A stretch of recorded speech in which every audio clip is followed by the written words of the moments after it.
সাভারে চাঁদাবাজিকে কেন্দ্র করে দুই পক্ষের মধ্যে সংঘর্ষের ঘটনা ঘটেছে। এতে অন্তত 10 জন আহত হয়েছেন। আহতদের উদ্ধার করে স্থানীয় বিভিন্ন হাসপাতালে ভর্তি করা হয়েছে।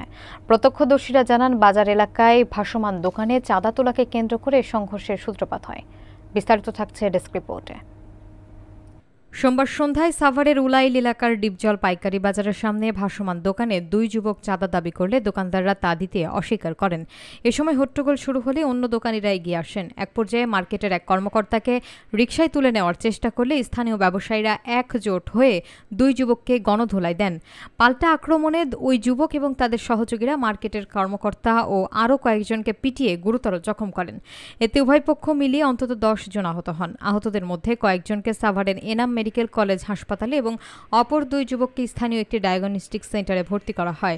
মার্কেটের কর্মকর্তারা অভিযোগ করেছেন, নিয়মিত চাঁদাবাজির কারণে তারা সবসময় ভয়ে থাকেন এবং দ্রুত আইনশৃঙ্খলা বাহিনীকে পদক্ষেপ নেওয়ার আহ্বান জানান।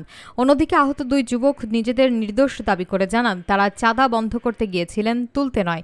এ ঘটনায় সাভার মডেল থানার ওসি জুয়েল মিয়া জানিয়েছেন, লিখিত অভিযোগ পেলে তদন্ত সাপেক্ষে আইনগত ব্যবস্থা নেওয়া হবে। আমি ডিপজল পাইকারি কাপড় মার্কেটের সেক্রেটারি।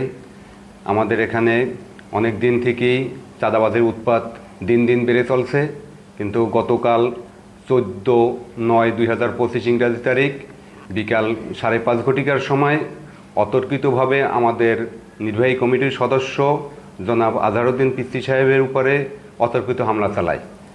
উক্ত হামলায় তাৎক্ষণিকভাবে তাকে তুলে নেওয়ার জন্য আপ্রাণ চেষ্টা করে, কিন্তু আমাদের দোকানদারের সহযোগিতায় তাকে উদ্ধার করা হয় এবং চাঁদাবাজির 2-3 জনকে তারা আটক করার চেষ্টা করে, কিন্তু আটক করতে না পারায়ও তারা আহত অবস্থায় এবং আমাদেরও কিছু লোক আহত হয়ে বিভিন্ন জায়গায় চলে যায়।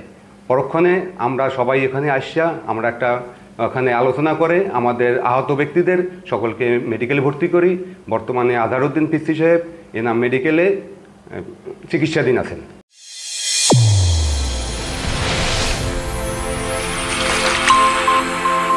চ্যানেল A1 হৃদয়ের স্পন্দন।